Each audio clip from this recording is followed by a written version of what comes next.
Барлықтарыңа сәлем. Бүгін біз сендермен смарт технологиялар тақырыбында видеосабақ жүргізетін боламыз. Ал ендеше бастайық. Ең алдымен мазмұнына келетін болсақ, ең алдымен смарт технологиялар дегеніміз не? Яғни ол нені құрайды және осы смарт технологиялардың қандай түрлері бар? Яғни үй технологиясына қолданылуы, жасанды интеллект, сонымен қатар интернет заттары, атап өтсек, IoT, үлкен деректер, Big Data деген секілді бұлттық технологиялар, яғни Cloud Technology, және де смарт технологиялар және тағы басқалары. Ең алдымен смарт технологиялар дегеніміз не деген тақырыпқа келетін болсақ, смарт технология бұл барлық қолда бар ақпаратты жинақтауға және онымен қолайлы жұмыс мерзімдерін белгілеуге, сонымен қатар ресурстардың жеткіліксіздігін анықтауға мүмкіндік беретін заманауи тәсіл болып табылады. Оның көмегімен біз көптеген проблемалардың алдын алып, өмір сүру деңгейін біршама жақсарта аламыз. Және де ақпараттар легі артқан сайын кез келген қызмет түріне де сұраныс артады. Бәріміз білетіндей, сұраныстарды қанағаттандыру үшін әрдайым стартап бағдарламалар қажет, және ол өз кезегінде смарт технологиялардың көмегімен жүзеге асады.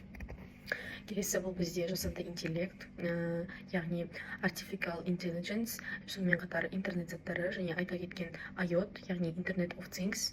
Ең алдымен жасанды интеллект дегеніміз не? Бұл дегеніміз компьютерлер мен бағдарламалардың адам интеллектісін имитациялауға және дербес шешім қабылдауға мүмкіндік беретін технологиялар жиынтығы.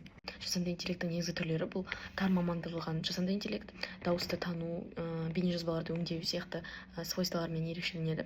Келесі бұл бізде күшті жасанды интеллект және супер жасанды интеллект. Олардың мамандырылған интеллекттен ешқандай айырмашылығы жоқ, яғни адам санасын дәрежесінде ойлана алатын және адамның қабілетінен асып түсетін, өздігінен дамып кететін жасанды интеллекттер болып табылады.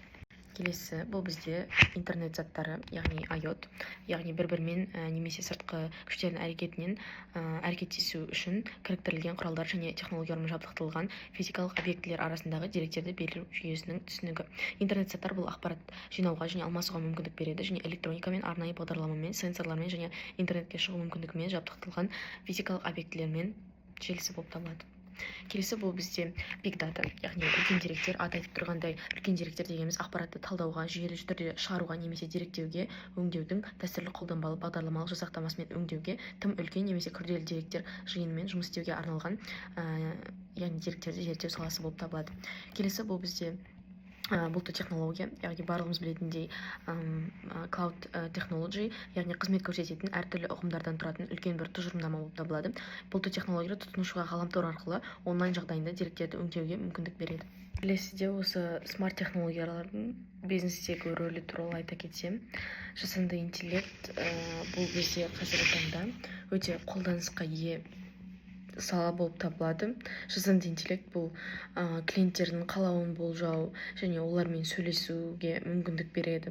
Big Data дегеніміз тұтынушының мінез құлқын түсінуге, сонымен қатар чат-боттар 24/7 клиенттерге қызмет етуге, және де IoT қоймадағы тауарларды бақылау немесе жеткізу тізбегін анықтау сияқты салаларға жауап береді.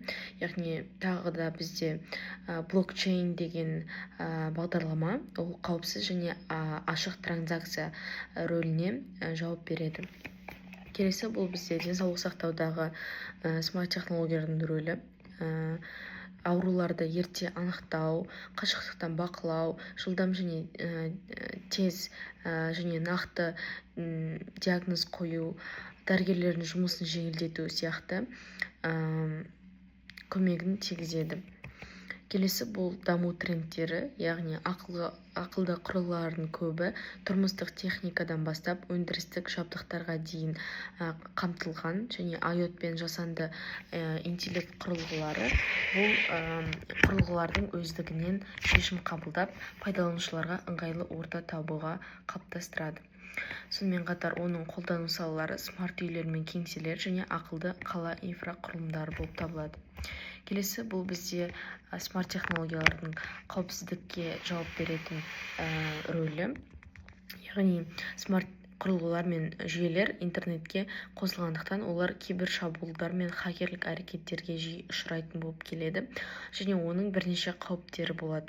Яғни жеке мәліметтердің заңсыз жиналуы және үшінші тұлғаларға сатылуы, сонымен қатар құпия деректердің ағып кетуі деген сияқты қауіпсіздік қауіптеріне ұшырайды.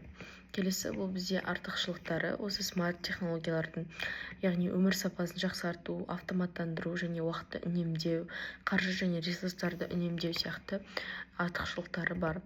Келесі бұл смарт технологиялардың анықтайтын киберқауіпсіздік мәселелері. Яғни жаңа айта кеткенде зиянды бағдарламалар, хакерлік шабуылдар және деректердің құпиялылығының бұзылуы осы смарт үйлердің қауіпсіздік жүйелерінің бұзылуына алып келеді. Келесі бұл бізде смарт технологиялардың білім берудегі артықшылығы. Яғни бұл барлығымыз білетіндей қашықтан онлайн білім беру, яғни Zoom, Microsoft Teams, Google Meet, Google Classroom сияқты платформалар оқытушы мен студент арасындағы өзара әрекеттестікті жақсартады.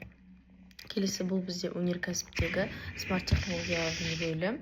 Яғни ең алдымен смарт технологиялардың өнеркәсіпте әсері, яғни өндірісті автоматтандыру және қауіпті орындарды орындайтын болғандықтан, олардың жұмысын бақылау және оңайлату осы смарт технологиялардың басты міндеті болып табылады. Келесі бұл ауыл шаруашылығындағы смарт технологиялардың рөлі, яғни ауыл шаруашылығы саласын түбегейлі өзгертеді деп айта аламын, себебі ол өнімділікті арттыруға, шығындарды азайтуға және табиғи ресурстарды тиімді пайдалануға мүмкіндік береді. Яғни осылай қорытындылай келе, смарт технологиялардың біздің барлық өмір сапасына еніп, өмірдің ыңғайлы және тиімді, оңай, қауіпсіз ететін шешімдер жиынтығы болып табылады. Яғни оның болашағы өте жарқын деп айта аламын және толықтай автоматтандырылған жүйеге жол ашады деп айта аламын.